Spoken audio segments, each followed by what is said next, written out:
What's up? I'm Vin, and today I want to go through the Algebra 2 regions from August 2023, and I'll leave a link to a copy of this test in the description below. Now let's get started. So first up, we're going to go through the part 1s, the multiple choice, and each question in this section is worth 2 credits. Question 1, a group of high school students wanted to collect information on how many times per week students exercised. If they want the least biased results, they should survey every 5th student at the school who is, and we have these 4 options here. Now, the $1 million phrase here is that we want the least biased results. So that means we need to choose people as randomly as possible, okay? So we need this to be as random as possible. This is the $1 million phrase right here. So if we survey people entering the gym, and we're doing a survey about exercise, the people going to the gym are most likely going there to exercise. So that's not really going to be a least biased survey if we're surveying the people at the gym already exercising. Okay, so that's not a good selection pool to go with here. So we go to choice 2. If we only survey the juniors, well, we want to have an accurate representation of the whole school, so choice 2 is no good. If we survey people entering the library, well, people who are studying, don't make that assumption that people who are studying don't like to exercise, but you're only getting a certain sample of the population if you are surveying the people who go to the library. Okay, so that's not going to be an accurate representation of the whole school because let's be honest, how much of the population of your school goes to the library regularly? Okay, there are some people who will go regularly, but not everyone is going to go to the library regularly. However, choice 4, people entering the building. If we survey every 5th student entering the building, yes, that's going to be an accurate representation of the whole school because everybody, no matter what type of student you have, what their personal interests are all going to go through the front door to go to school. Okay, so this would be as random as possible. Choice 4 is our best option. Question 2, we have given x is not equal to -3. We want to know which expression is equivalent to this expression here. So for this one, we could use polynomial division or we could use synthetic division. But here I would rather use synthetic division because we have a nice factor on bottom, x plus 3. And if we set x plus 3 equal to 0, that would give us a root of x equals -3. So the way synthetic division works is you write your divisor on the outside, but the divisor is going to be the root of the factor on bottom. So I'm just going to write my -3 on the outside. And then what I'm going to write on the inside here are the coefficients of the polynomial on top. So we have 2x to the third, we have 3x squared, we have -4x, and then we have a positive 5 at the end. So now what we do is we drag down the first term here. So we bring down the 2, and then we just start the process. We have -3 times 2 is -6.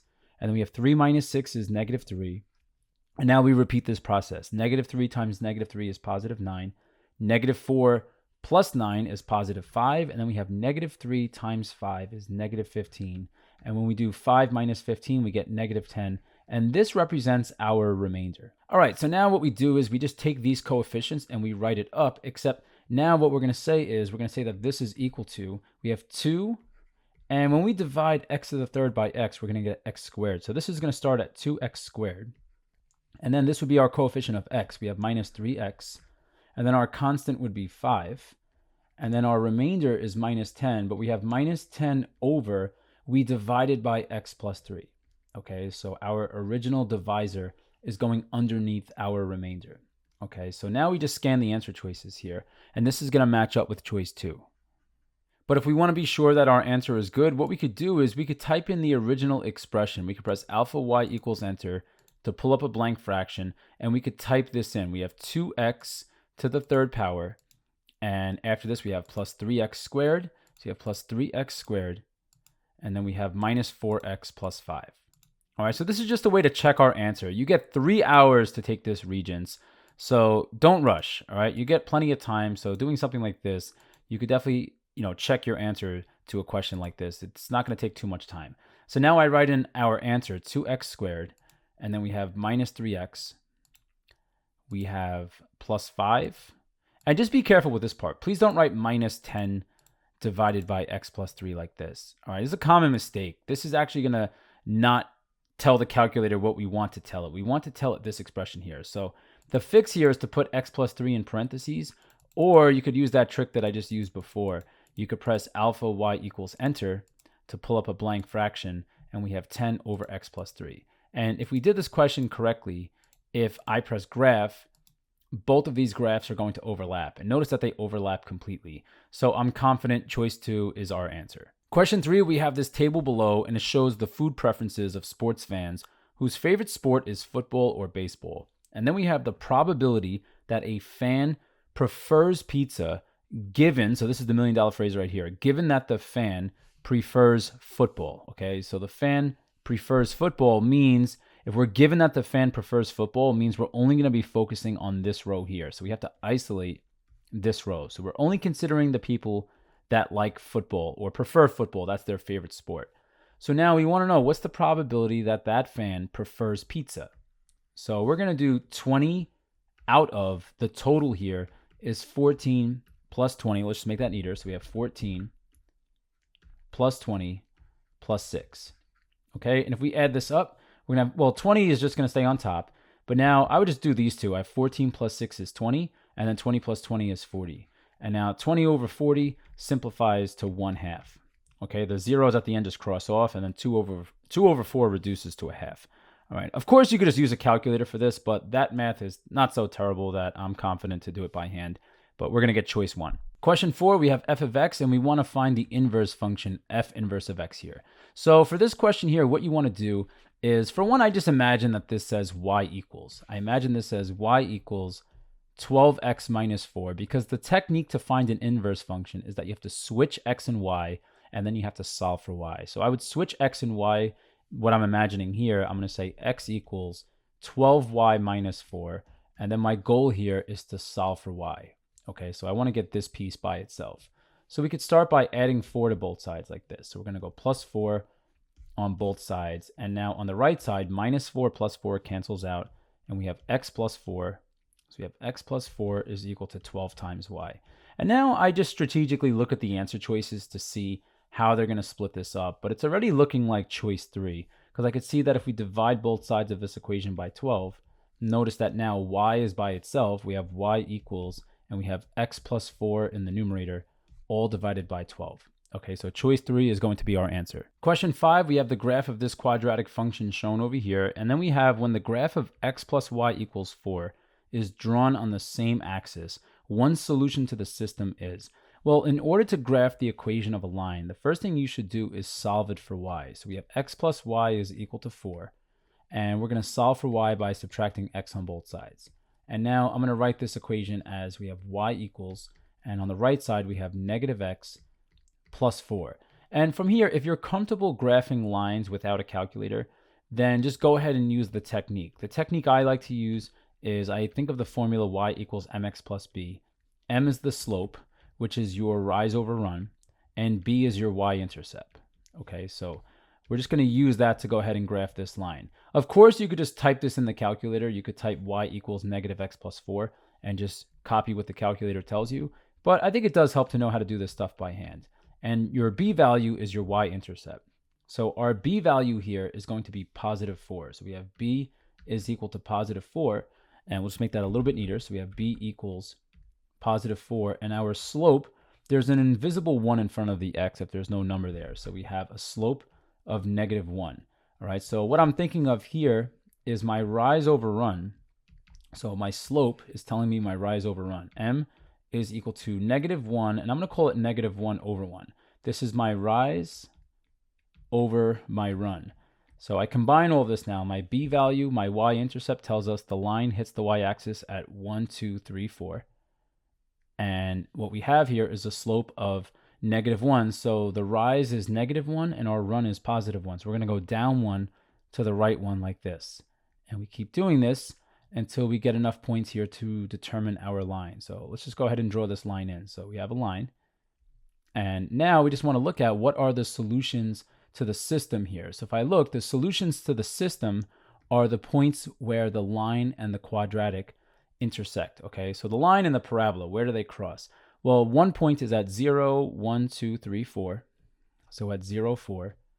And then the second solution is over here at 1, 2, 3, up 1. So we're going over 3, up 1 like this. And now we just scan the answer choices, and this is going to be our correct answer choice. Now, if doing that by hand was tricky for you, what you could do is we could clear out the y1 and y2 from the previous question. And we could type in y equals negative. Make sure you use this for the negative sign. x plus 4, and make sure you don't write 5. We're going to write plus 4.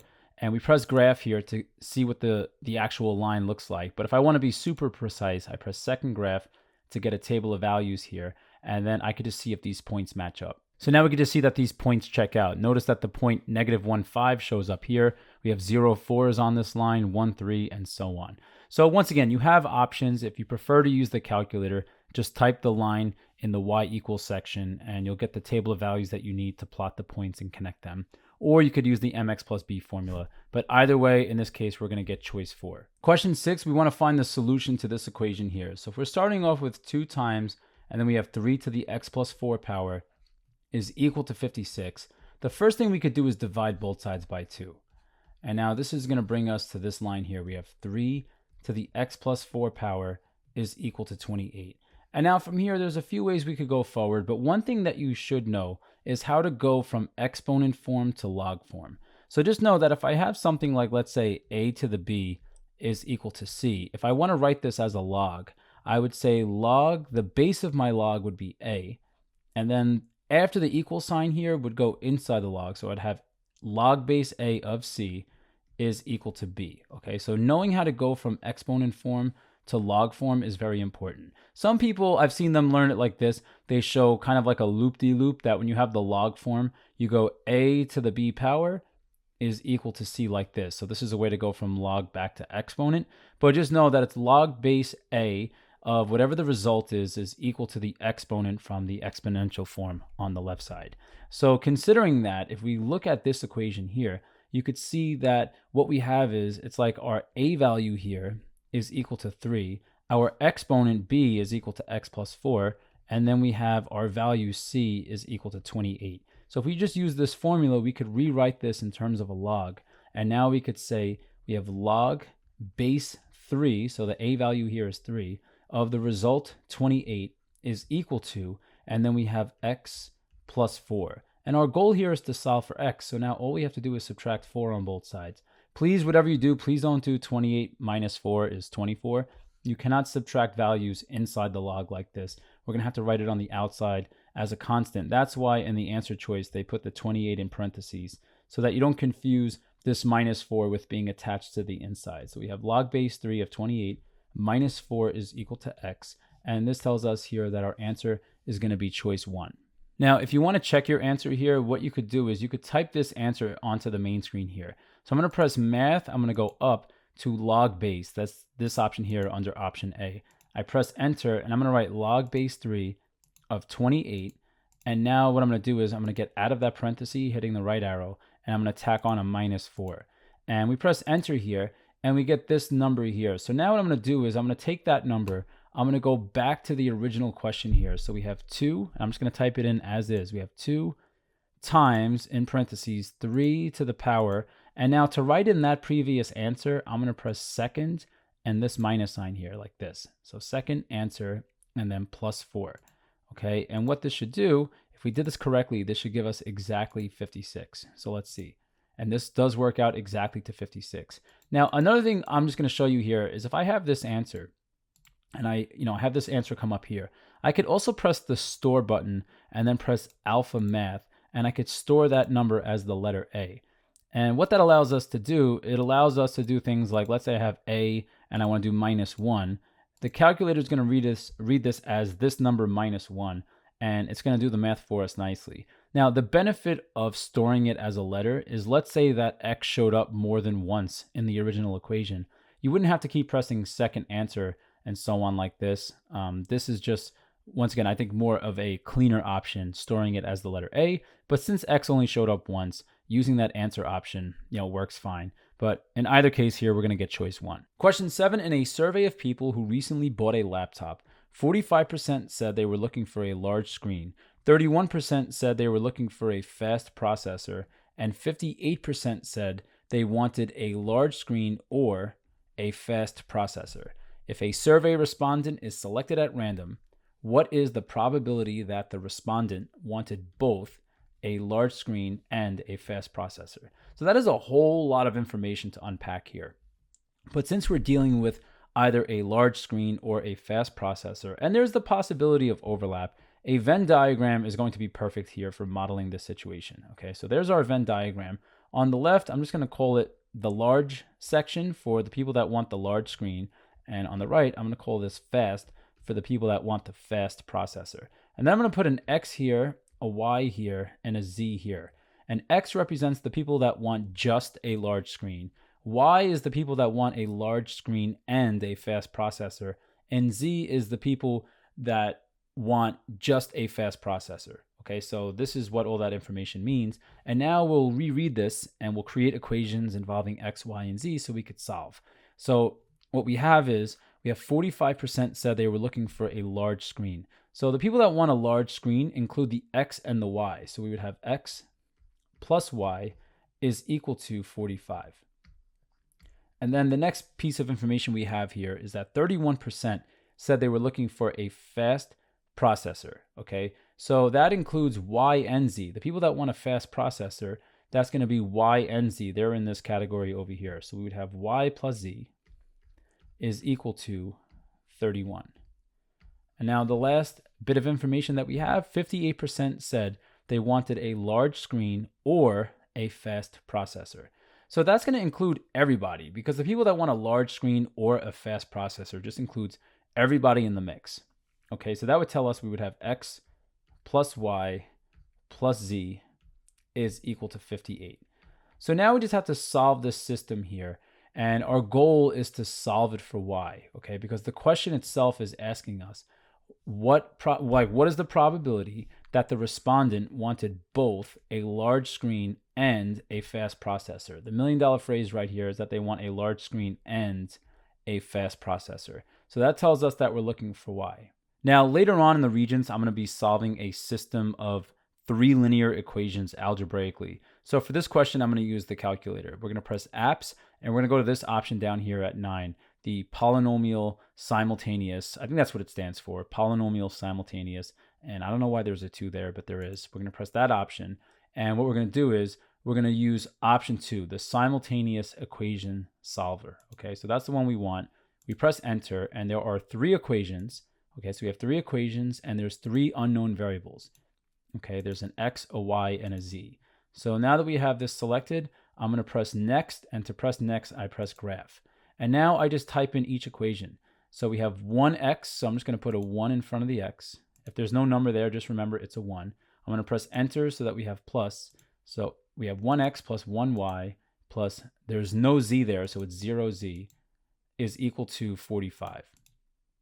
Okay, and now we go to the next row, and we have no x there, so I'm going to have a 0x, and then we have a 1y, and then we have a 1z.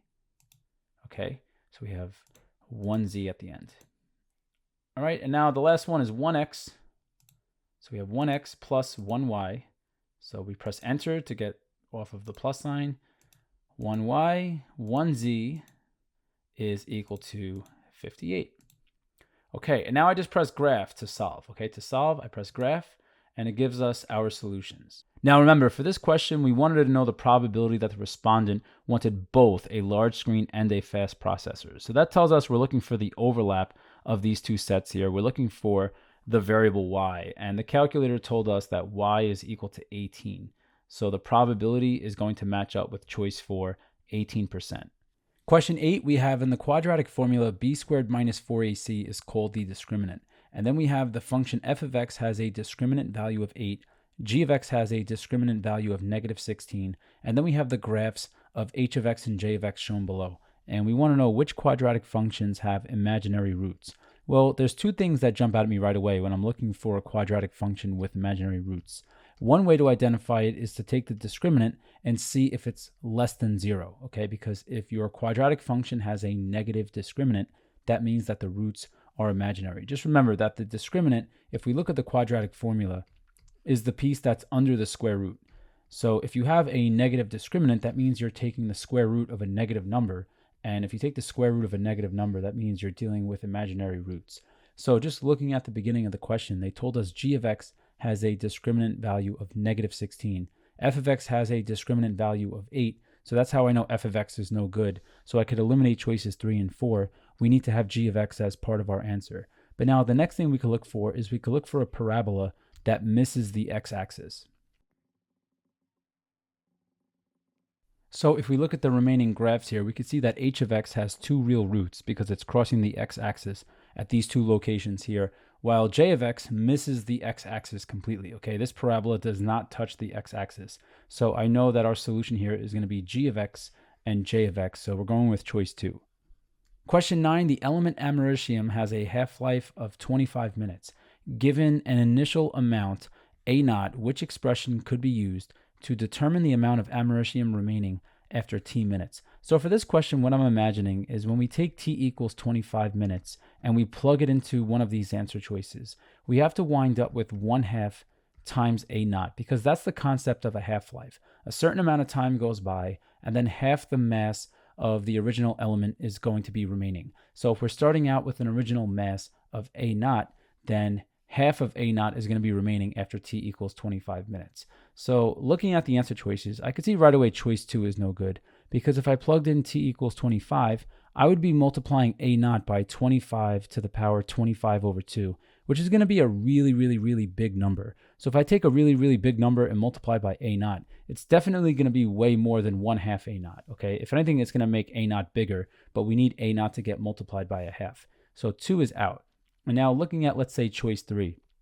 Choice 3 is no good because if I plug in t equals 25, that means that 25 is going to be divided by 2 25 times. But that's not what they're saying here. They're saying the initial amount, A0, only half should be remaining. And A0 doesn't even show up at all in this expression. So that's how I know choice 3 is no good.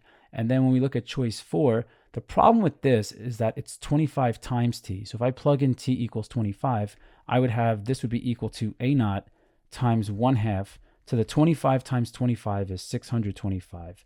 So if I take A0 and I multiply it by 1/2, 625 times, that means there's basically going to be almost none of this element remaining. Okay, we want in this question to have a single half-life occur. Okay, the element americium has a half-life of 25 minutes. So that means exactly at 25 minutes, there should be half of A0 remaining. But this is way less than 1/2 A0. So that's how I know 4 is no good.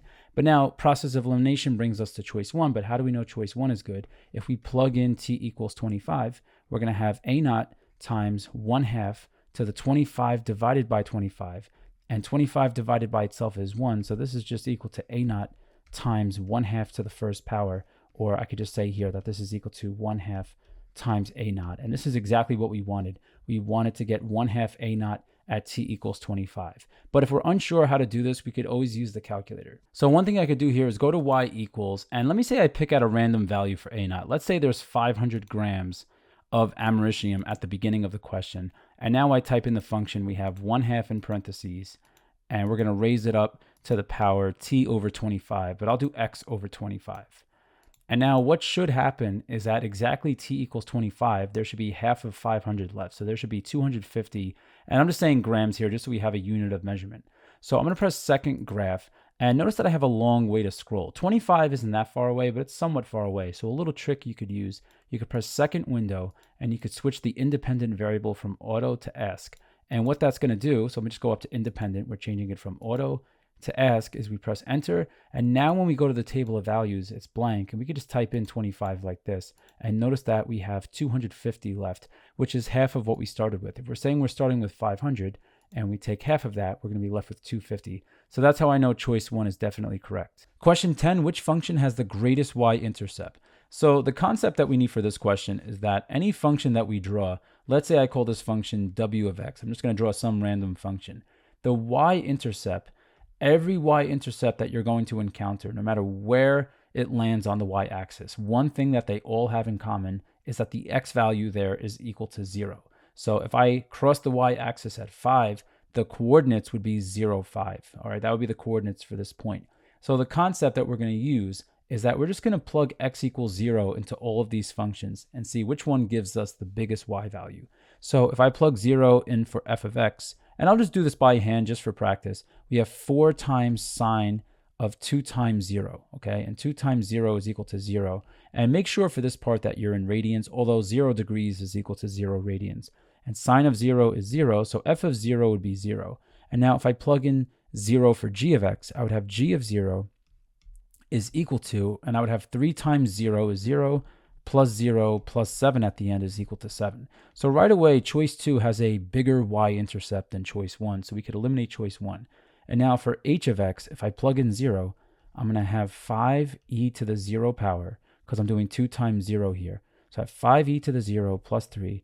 And just know that e to the 0 is equal to 1. So I have 5 times 1 plus 3, and 5 plus 3 is equal to 8.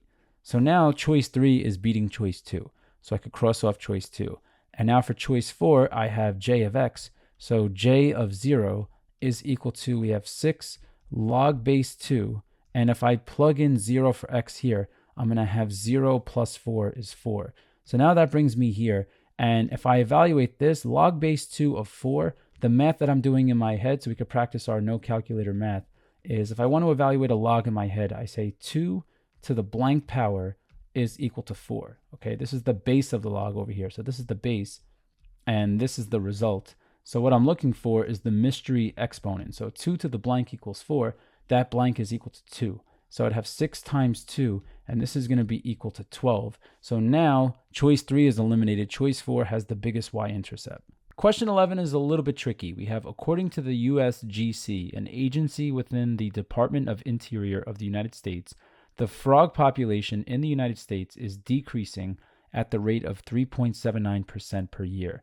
A student created a model, P equals, and we have this equation here, to estimate the population in a pond after T years. The student then decides to create a model that would predict the population after D decades. This model is best represented by, and we have these equations here. So for questions like this, we want to make use of this law of exponents. When we have a to the b to the c power, this is equal to a to the b times c. So what I want to do is I want to rewrite this in such a way that I can make a substitution for d decades. But the concept is, if we're talking about t years, if I want to convert t years to decades, we have to know that 1 decade is equal to 10 years. So if I write times 1 decade over 10 years, this is a conversion factor that we're multiplying by. And this is a concept from Algebra 1 when you have to convert units of measure. So what this tells us, if t years go by, that's t divided by 10 decades. Okay, so t divided by 10 decades is going to go by. And if you think about that, let's say 20 years goes by. 20 divided by 10 is 2, and that means 2 decades goes by. So now what we're going to do is we're going to rewrite this exponent over here, okay, this exponential function. We're going to rewrite it in terms of a power of t divided by 10. So I have p equals 12,150 times, so let's just make that a little bit neater. So we have 12,150, and then we're multiplying by, we have 0.962. And instead of writing this as to the power t, I want to write this to the power t divided by 10. But one thing to be mindful of, this is one of my thought processes here, is I could write t equal to t divided by 10 times 10 like this. Okay, so that's the concept I want to go with. So instead of writing once again to the power t, I'm going to write this to the power 10, and then I'm going to raise this to the power t divided by 10. Because using that law of exponents, I could always go backwards by multiplying these two. And if I multiply 10 by t over 10, it's going to bring me right back to t. But the reason that I do this is now my exponent is expressed as t divided by 10, which is our unit for decades. Okay, so now this, if we go forward with the calculator, is going to help us find our solution. So now we just have to find our new base. So I'm going to write 0.962, and I'm raising the inside here just to the 10th power. So I'm doing 0.962 to the power 10, and then this is going to be our new base. So now we could write our new equation. We have p equals, and we have 12,150, and then the inside of the parentheses here, we did this part in the calculator, 0.962 to the power 10, I'll round to 3 decimal places, is 0. And then we have 679, because if I look here at the 3rd decimal place, we have an 8, and to the right is an 8, which is higher than 5, so we're going to round up like this, and now this is to the power t divided by 10. So now just scanning the answer choices, our answer is looking like choice 2, but one thing that might be throwing us off right now is, wait a minute, this says t divided by 10, and this says d, but think about what we said before. We said that to convert t years to decades, we multiply by 1 decade over 10 years, and this tells us that t divided by 10 represents decades. So now we could just make the replacement here and say d decades. So we could just say that our final equation, so we'll just cross this part out, t divided by 10 is for decades. So they're saying here at the end of this question to predict the population after d decades. Okay, so t divided by 10 represents decades. So now we could just replace that with the letter d like this, and we can see that our answer is going to match up with choice 2. Question 12, what is the value of tangent theta when sine theta is 2/5 and theta is in quadrant 2? So for this question, it helps to know this, ASTC. And this tells us where the trig functions are positive. So the A stands for all, and this tells us that if we had a theta, let's say theta was equal to like 30 degrees.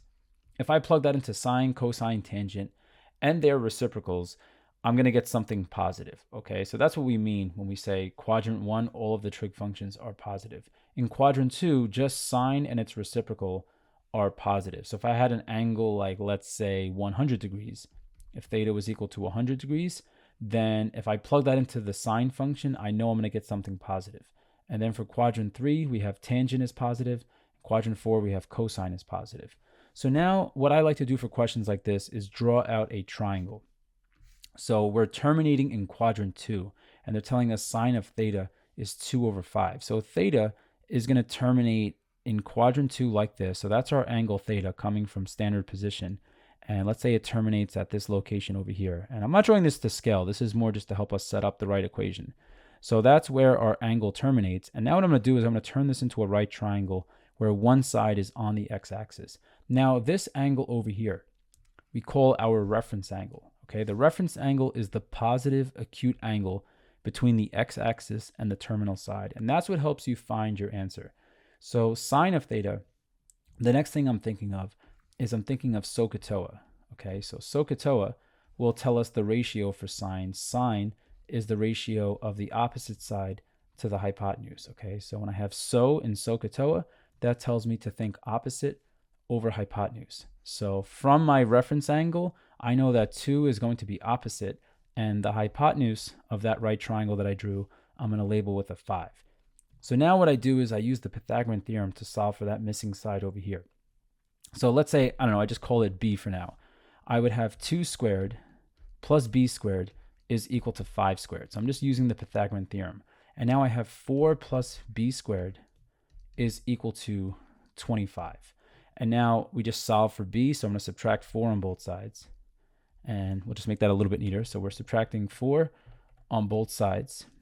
And we're going to have b squared is equal to, so we have b squared is equal to 21. And now square root both sides. And this tells you b is equal to square root of 21. So now that we know the missing side over here, we're ready to answer this question. So we have square root of 21. Now, one thing we have to be very, very, very careful with. When we want to find tangent of theta, it's very tempting to just say, okay, opposite of the reference angle is 2 over adjacent is square root of 21. But be careful, choice 4 is a very dangerous bear trap. We have to remember what we said over here, that since our angle is terminating in quadrant 2, only sine and its reciprocal cosecant would be positive in quadrant 2.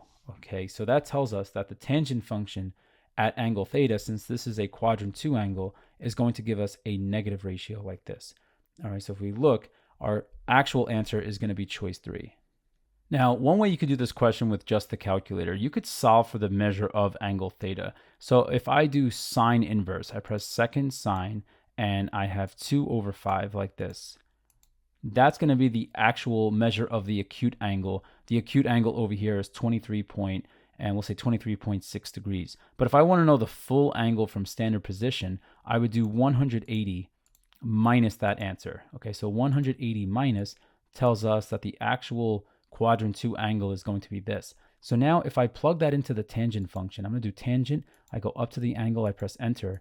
This is going to give us our actual solution, our actual ratio. And now I'm going to press alpha y equals enter, and I'll check our answer. We have -2 divided by the square root of 21. And moment of truth, let's hope that it matches. And this does match up to a significant amount of digits here. So I'm 100% sure here now that our solution is choice 3. Question 13, we have a population is normally distributed with a mean of 23 and a standard deviation of 1.2. And then we have the percentage of the population that falls below 21 to the nearest hundredth is. And we have these answers to choose from. So for this question, before I use the calculator, I like to think about the concept first. So if our curve is normally distributed, or our population is normally distributed, what we have here is the mean is right in the middle. Okay, so the mean value here is going to be 23. So I just like to put a 23 up here, and the average is 0 standard deviations away from the average. But now they're telling us that the standard deviation is 1.2.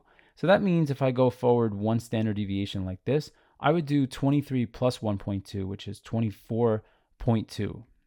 Okay, here like this. And if I were to go backwards, let's say I did 23 minus 1.2. So I'm going to just line this up correctly. So we have minus 1.2, and we'll put a 0.0 here. We could see that this will work out to 21.8. Okay, so if I subtract, I would wind up one standard deviation below, and I would be at 21.8. So what the question is asking us is they're asking us what percent of the population falls below 21, and we're rounding to the nearest hundredth. So I'm just imagining we're looking for this section of the curve here, okay, this space underneath the curve. And the calculator, once again, is going to do all the work, but I just like to do stuff like this because that helps me assess how reasonable my answer is. Like I'm looking at this here and I'm seeing, all right, it's definitely not 91.3% because that's basically the entire graph under, or the entire space under the graph is highlighted. But we just have this small section here. I could see this one is looking way too small. So it would be between choices 2 or 3. These are the most reasonable. So knowing how to do this without the calculator is definitely helpful, to know how to do this. But now we'll use the calculator to get a precise answer. So we're going to press second vars and we're going to select normal CDF. Okay, so we go to normal CDF and now we just start entering things in. But notice that our lower bound here, we technically don't have a smallest value. So they put -1 times 10 to the 99th power, just to indicate that we're basically going all the way to minus infinity. But our upper bound here, we said that we are stopping at 21 because we want the percentage of the population that is below 21. So 21 is our maximum value here.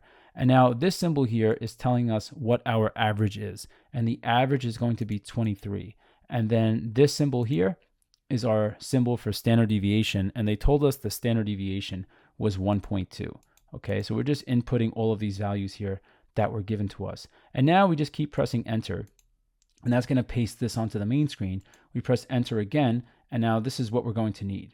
Now, good thing we thought about this and crossed off choice 1 because students who are not careful are just going to round this decimal to the nearest hundredth, and they're going to say choice 1 is their answer. But choice 1 is a very dangerous bear trap, okay? We are expressing our answer as a percent. So we just have to know that a percent means out of 100. So if we look at this space over here, what we're going to do is we're going to focus on these digits and we're going to take this decimal and actually multiply it by 100 because we're going to convert this to a percent. So if we want to convert this decimal to a percent, if we multiply by 100, this is going to convert this. We move the decimal 2 spaces to the right and we're going to have this is equal to 4 point. So the decimal goes 1, 2 like this when we convert. It's going to be 4 point and then we have 7.79% like this. But now we look at the answer choices. We're rounding to the nearest hundredth of a percent. And we can see that choice 2 is going to be our answer because at the hundredth spot, we have a 7. To the right is a 9. So we would round this to 4.78%. Okay, just to emphasize this decimal concept a little bit more, just know if I have 25%, this is equal to 25 over 100. And 25 hundredths is equal to 0.25. So you can see when you want to convert from a decimal back to a percent, you have to, instead of dividing by 100 to do it backwards, you have to multiply this by 100, and then you could put the percent sign in front. So that's basically what we did here. But in this case here, we're going to get choice 2 as our answer. Question 14, we have Audra is interested in studying the number of students entering kindergarten at some school district over the next several years. And Audra is using data dating back to 2015, and she determines that the number of kindergartners is decreasing at an exponential rate. And she creates a formula to model the situation y equals a times b to the x. And this part's really important. X is the number of years since 2015, and y is the number of students entering kindergarten. And then we have if 105 students are entering kindergarten in this district in 2015, which statement about Audra's formula is true? So when I see a formula like this, y equals a times b to the x, I look at the a value here, and this is the initial value, okay? Or in this case, the initial population. So the initial population, I'll abbreviate, and this is in 2015, okay? Because they're saying 2015 is kind of like the start of the question, and x represents the number of years since 2015. So this is the initial population in 2015, we could say, when x is equal to 0. So now, just thinking about that, if I were to plug in x equals 0, that would give me y equals a, and then I would have times b to the 0 power. And if I have a base here of any value here non-zero and I raise it to the 0, it's equal to 1. So I'd have a times 1 is a. So that tells us that the initial population is a, but they told us that 105 students entered kindergarten in 2015. Okay, so that tells us here that a is equal to 105. So a equals 105, I know that my equation is going to start out with a positive a value. So I have y equals 105 times b to the x. We don't necessarily have to do this, but I find that it makes this a little less abstract when we have an actual number here. So a has to be positive, okay? A can't be negative, and we can't have a and b both negative. So now we have two choices out. So now the million-dollar question is b negative or is b positive? Well, if you think about this, they're telling us that the population or the number of students entering kindergarten in this district is decreasing at an exponential rate. So people hear decrease, and they might want to say that b is negative, but b is not going to be negative here. The reason being, let's say I let b equal, I don't know, something like, let's say b was equal to -2. If you think about this logically, let's say I look at 1 year later, so at x equals 1. Is it possible for us to have 105 times -2 to the first? So this would tell us that we would have, if we multiply 105 by -2, that's negative, we would have 210. Is it possible to have -210 kindergartners? No, okay, you can't have negative students entering a school district. That just logically doesn't make sense. So that tells us that a and b both have to be positive. But then how do we account for the fact that the number of kindergartners is decreasing? Well, what you would do is you would pick b to be some value. So I'll say b is some value between 0 and 1. So let's say b was equal to 1/2. Then our equation would say y equals 105 times 1/2 to the x power. Okay, and we would have to round because you can't have half of a kindergartner, but 1 year goes by and then half the number of students from the year before are entering kindergarten. So if we took half of 105, so let's say we take 1/2 of 105, just so we think about this, that would work out to, we would have 52.5, but let's say, I'll say roughly equal to 53. That would mean the next year, 53 kindergartners are entering the school district, okay? And that's a decrease at an exponential rate. So that's how I'm thinking about this. But once again, we could eliminate two choices and then think about it carefully. Try it out. Let b be some negative value here, and then really think carefully about your answer. Remember, your answer has to make actual sense in the context of the question. So C is our answer. Question 15, there's a long way to do this and a really simple way to do this. One thing we could do is just start plugging in values from the answer choices. So let's say I just plug in a random value like x equals 6. So if I plug in x equals 6 into this equation, I want to see what's the solution set for this equation. I would have the square root of 3 times, and I would replace this x over here. So this is what I'm plugging in for. I'm plugging in for this x and this x. I would have 3 times 6 plus 6 under my square root is equal to 6 like this. And now that's going to give us, this is going to work out to 12. And then I have 12 times 3 is 36. And now ask yourself, is the square root of 36 equal to 6? Yes, that's a true statement.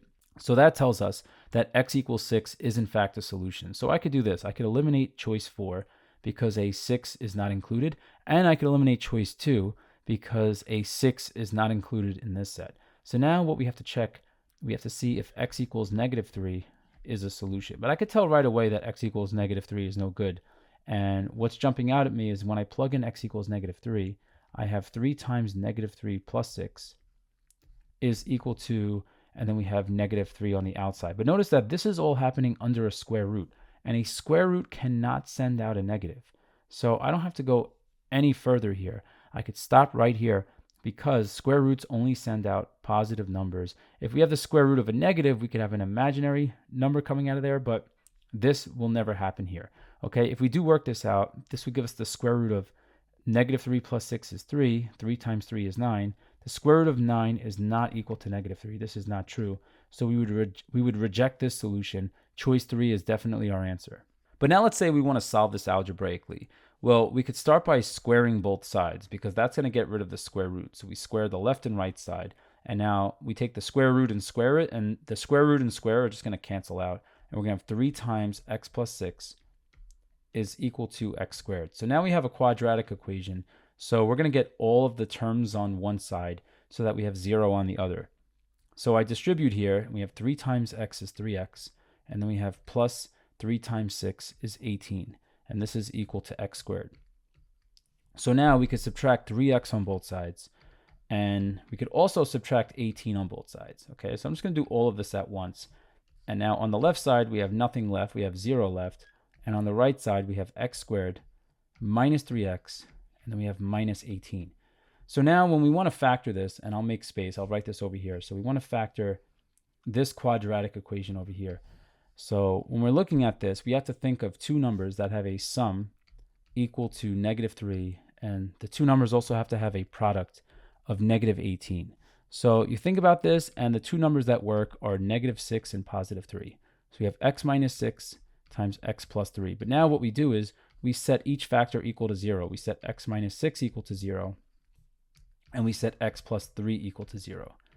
So now this first equation gives us an answer of x equals +6 after we do plus 6 on both sides. And the second equation gives us a solution of x equals -3. So even with doing all of this extra work, it's still very tempting to choose choice 1. But even if we do all of the algebra, we're still going to have to plug both of these x values back into the original equation the way we did in the beginning. And in this case here, remember, we had to eliminate x equals -3. So this answer choice would get rejected because it gives us an equation that's not true. So x equals 6 is our only answer. Okay, so that's why for multiple choice questions like this, I kind of just jump to the part where I just plug in the answer choices because I'm going to have to do that at the end of the algebra anyway. But you should still know how to do this for when you get to the second part of the test where you actually have to show all of your work. Okay, so there is a lot of value to knowing how to do this, but for question 15, honestly, I would just plug in and you're going to get choice 3. Question 16, we have this very messy formula, but the key to being successful with questions like this is you just have to be very careful defining variables. So we have the George family would like to borrow $45,000 to purchase a new boat.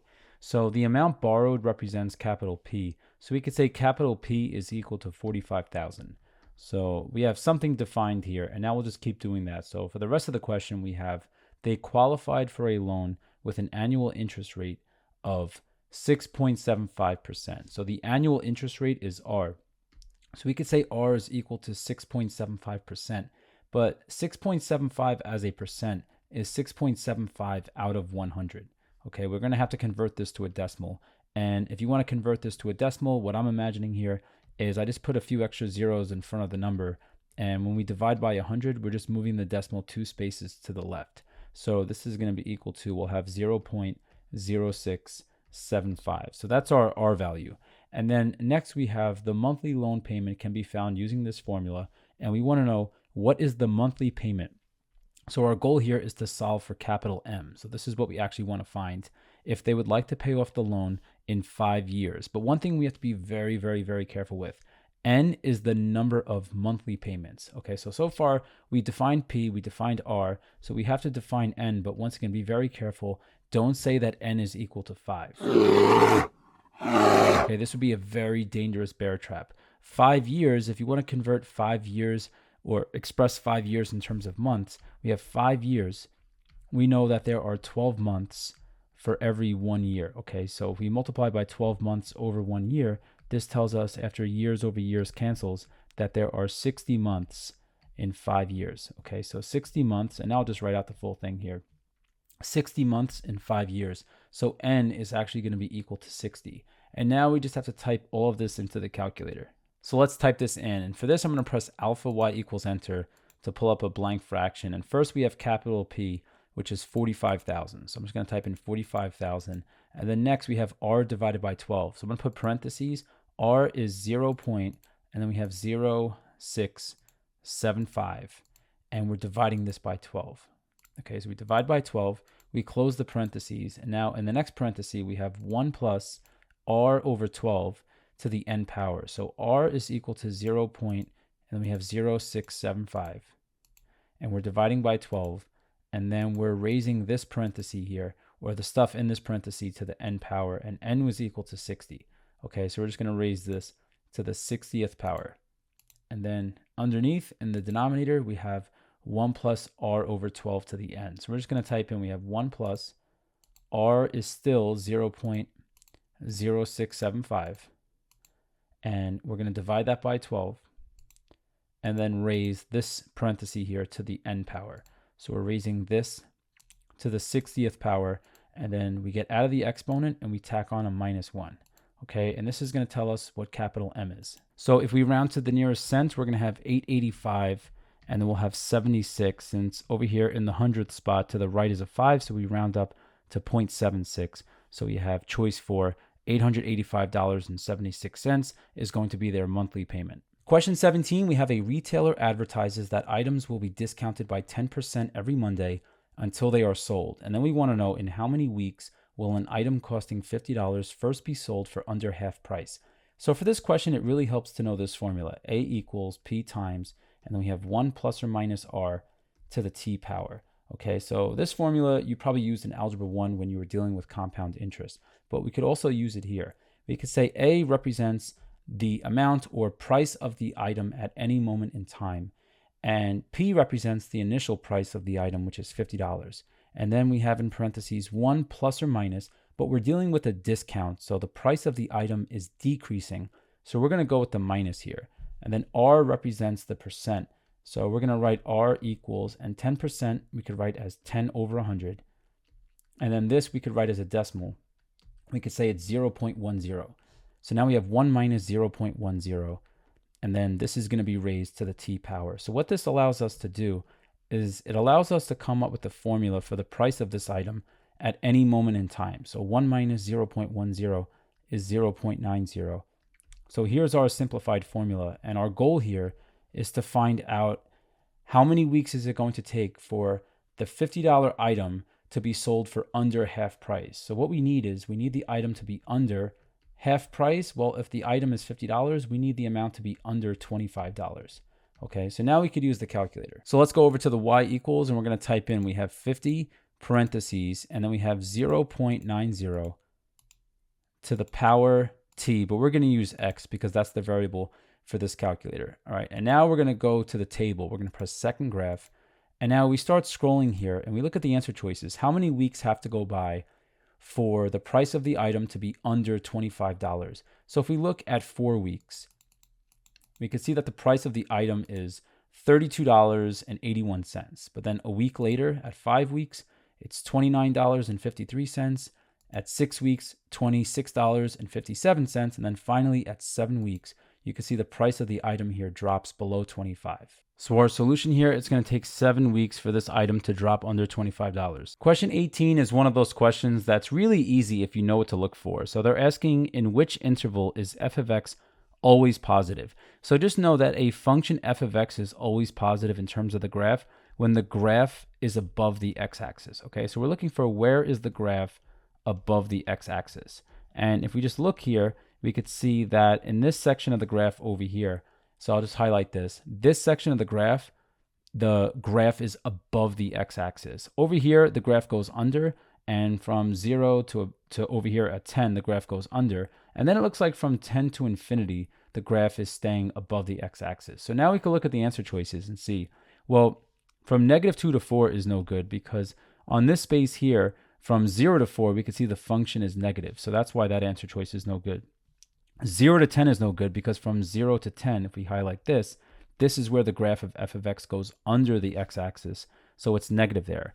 Negative 12 to negative 5, the problem with this, if we look over here at negative 8, negative 10, negative 12, on this portion of the graph from negative 12 to negative 10, the graph is under the x-axis, so that part of the graph is negative, so that's no good. But if we look, choice 4 is our answer here, because if we look from negative 10 to 0, this portion of the graph is always positive, okay? It's always above the x-axis, so choice 4 is our answer. Question 19, we have f of x equals this function here, g of x equals this function here, and we want to know how many real solutions are there to the equation f of x equals g of x. So really what we need to do for this question is we need to look for how many times do the graphs intersect.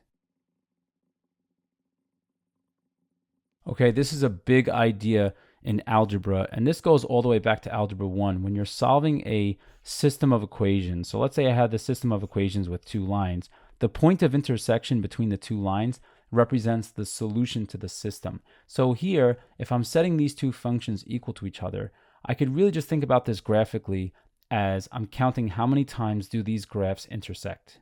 So what I'll do here is I'll type f of x in the y1 spot and g of x in the y2 spot. So now we press graph and we get an image right away of these two functions. And what I'm looking at here is right away I can see that these two functions intersect at two locations. But now it might be a little bit tricky to see, are these graphs ever going to intersect ever again? So I'm looking at this function here in blue. And what I'm noticing here is if I were to distribute x squared times x squared, I would get x to the fourth. And something with an x to the fourth is going to increase faster than an x squared. So it looks like from this point on, the blue graph is going to increase faster than the red graph. So after these 2 points of intersection, it looks like these graphs are never going to intersect again. If you had to, something you could do is you could always go to the window and make the y maximum higher than 10. You can make it something like 20. And now we press graph again, and notice you could see here that the blue graph, once again, is increasing at a faster rate than the red graph. So these 2 points of intersection are going to be the only 2 points of intersection. I can even do this once more. Let's say I want to bump up the y maximum to 30, or maybe I want to even go out to 50 like this. And I press graph one more time, and we could see, once again, this is making it more and more obvious that these graphs are really running away from each other. This graph in red is increasing forever, but the one in blue is increasing way faster. So those 2 points of intersection are going to be the only ones. So for question 19, we have 2 points of intersection. So there's going to be 2 real solutions to the equation f of x equals g of x. Choice 2 is our answer. Question 20, we want to know which expression is a factor of this polynomial here. Now, the big idea for this question is knowing that factors and roots have an opposite relationship. So now this big idea gives us a real strong approach to this question. So if I have a factor of x plus 2, and I set it equal to 0, this would tell me what my root is. And to solve for x, I just do minus 2 on both sides. And this would tell me that a factor of x plus 2 gives us a root of x equals negative 2. So that's what we mean when we say that factors and roots have an opposite relationship. That if my factor is x plus 2, to find the root, I just take the opposite of positive 2 and I get negative 2. So I could do this one even faster. If I have a factor of x minus 2, the opposite of negative 2 is positive 2. So that would correspond to a root at x equals positive 2. And then this one here, we would have a root of x equals negative 5 if we had a factor of x plus 5. And if I had a factor of x minus 5, that would give me a root of x equals positive 5. So now we could just type this polynomial into the y1 spot. So we have x to the power 4, and then we hit the right arrow to get out. We have minus x to the third, and then after x to the third, we have minus 11x squared, and then we have plus 5x, and we have plus 30. So one way, once again, to think about this question is to test all of these roots. Well, to test all of these x values and see which one of them is a root of this polynomial here. So I'm going to go and press second window and switch the independent from auto to ask. That way we could just type these in manually. So I'm going to type in choice 1, we have x equals negative 2. Then we have for choice 2, x equals positive 2. We have x equals negative 5 for choice 3. And we have x equals positive 5 for choice 4. So now we can see when x is equal to negative 2, y is equal to 0. So we're going to have a root at x equals negative 2, which means that x plus 2 is a factor of this polynomial. Question 21, this expression here is equivalent to one of these.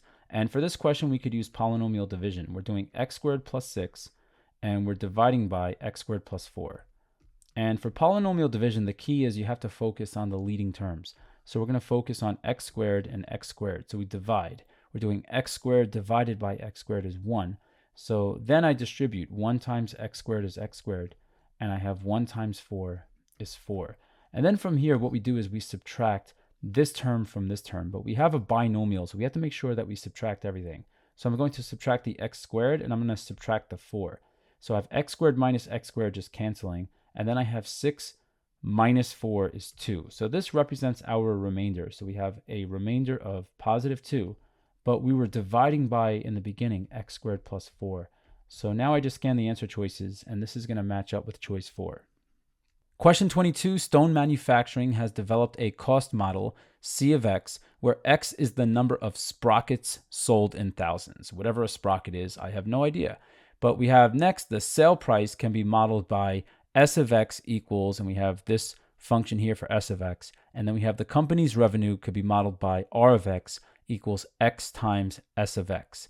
And then we have the company's profits, R of x minus C of x, could be modeled by, and that's what we're looking for. So our goal is to build up a polynomial function for R of x minus C of x. Okay, so this is our goal. And now let's think about what we have so far. We have C of x, and that's given to us in nice polynomial form. So C of x is ready to go, but R of x, we have to go on a little side quest. Okay, so we're going to go on a side quest to find R of x. And now from here, R of x is equal to x times S of x. So S of x is given to us here is 95.4. And then we have minus 6 times x. Okay, I'll just make that a little bit neater. So we have 95.4 minus 6 times x. And now we could simplify this just by distributing. Okay, so we distribute, and that tells us that R of x is equal to, we have 95.4 times x, and then minus 6x squared.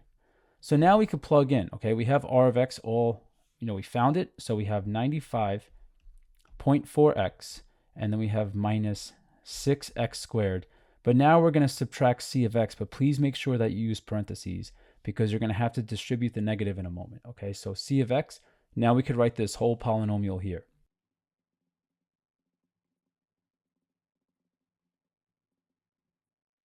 So now we just distribute and be ready to combine like terms. So we're going to have, after the equal sign, we have 95.4 times x, and we have minus 6x squared. But now we're sending a negative through, and be mindful here that all of the terms for C of x are positive. So the minus that we're distributing is going to change them all to minus signs. So we're going to have minus 0.18 x to the third, and then we're going to have after this minus 0.02 x squared. We're going to have minus 4x, and we're going to have minus 180. But one thing also to pay attention to is that in the beginning, we started with a 95.4x. So when we combine like terms, we're looking for another x term. So we're going to combine these two x terms. And then we also have x squared terms to combine. So we have this x squared term and this x squared term. So now we could just write everything simplified here. So we're going to say this is equal to, and we'll write this in standard form. So we're going to have negative 0.18 x to the third.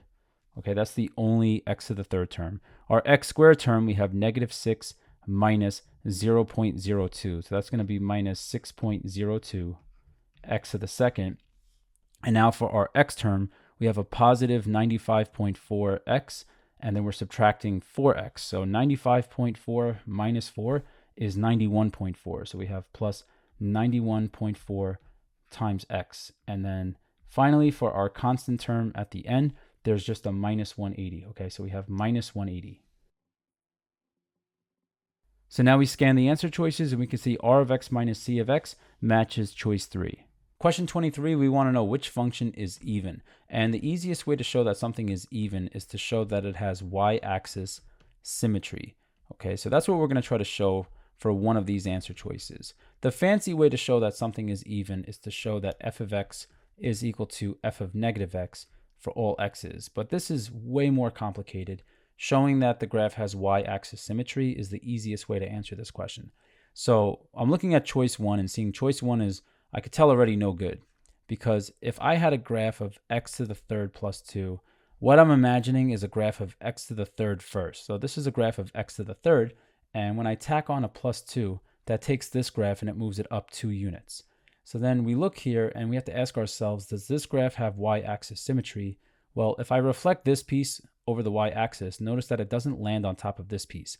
So that's how I know that choice 1 is no good, because the graph does not have y-axis symmetry. So choice 2, I know, is going to be our answer because I could already imagine it. If I were to sketch x squared plus 1, first I'm going to sketch x squared, which goes through the point 0, 0, and then I'm going to shift the graph up 1 unit like this. And you could see that the y-axis is cutting this graph in half. If I were to fold this part of the graph over the y-axis, it's going to land on top of this part of the graph. Okay, so that's how I know choice 2 is good.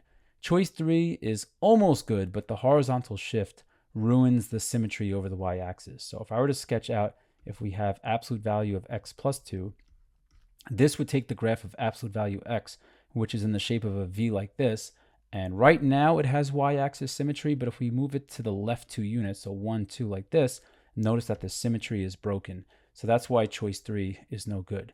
And choice 4 is an odd function, okay? Sine of 2x has upside down symmetry. If I spin this graph upside down, I would be looking at the same graph. So sine of 2x, if I sketch it, is going to look something like this. So it's going to be a typical looking sine wave that looks like this. Okay, the only thing switching the inside to 2x does is it changes the frequency. Okay, it makes it repeat the cycles faster. But you can see that this graph does not have symmetry over the y-axis. So that's how I know choice 4 is no good. If you have to type this in the calculator, please make sure though that you are in radians. Okay, if you go to graph this in degrees, you're not going to see anything. So just so you could see what I mean, if I were to graph sine of 2x, so I press sine of 2x and I'll press zoom 6, notice that the graph flat lines, and that's because we're in degree mode. We have to go over to mode, and if we want to get graphs of trig functions, we have to switch the mode over to radians. And now when we press graph, you could see that we have our sine curve like this, and you could see once again that this graph does not have symmetry over the y-axis. If instead we had cosine of 2x, cosine is an even function. So if I had cosine of 2x like this, and I press graph, notice that this graph does have symmetry over the y-axis. So just remember that sine is an odd function and cosine is an even function. But you have a calculator, so it doesn't hurt to verify to check all of these. All right, if I wanted to check something like choice 3, maybe I'm not confident with graphing something like absolute value functions, I press math, I go to the right, I go to absolute value, and I type in x plus 2. And now I press graph, and I could see once again that choice 3 also, I could say, does not have y-axis symmetry. So choice 2 is definitely our answer. Question 24, our last multiple choice question. We have the graph of a cubic polynomial function p of x is shown below. And then we have, if p of x is written as the product of linear factors, which factor would appear twice? So for this question, the key idea is we have to think about what is the difference between these two roots. So notice we have a root at x equals -2 and at x equals +3. We're just counting the boxes left and right. Notice that at this root over here, that the graph is tangent to the x-axis, that the graph just touches the x-axis, but it doesn't go through the x-axis. But at x equals 3, the graph goes through. So anytime something like this happens where the graph only goes to the x-axis but doesn't go through it, this tells us that the factor that gives us a root of x equals -2, that the factor is going to have an even power attached to it. Okay, so now I could start to build up p of x, and we also have to remember that big idea from before. Remember I said that factors and roots have an opposite relationship. So if I have roots over here of, let's say, x equals -2 and x equals +3, I could think about what factors are they coming from. Well, the factor for a root of x equals -2 would be x plus 2, because remember, factors and roots have an opposite relationship. So if I have x equals -2 as my root, my factor would be the opposite of that, x plus 2. And then over here, for a root of x equals -3, I would have a factor of x minus 3. But remember this key detail. At x equals -2, at this root, we have the graph is just touching the x-axis. It does not go through. So this factor of x plus 2 has to have an even power attached to it. And I know it's going to be x plus 2 squared because we have a cubic polynomial. So notice here that if I expanded this, I'm already just thinking about how this would expand. We would have something like x times x is x squared, and then we would multiply x squared by x at some point to get x to the third power. So if I had x plus 2 to the fourth, that would be no good because I would have x to the fourth at some point times x, which would bring us to x to the fifth. But that's too high of a power for x. We need to have a cubic polynomial. So that's how I know we have x plus 2 squared. But the question is, which factor would appear twice? It's going to be the x plus 2 factor. So choice 2 is our answer.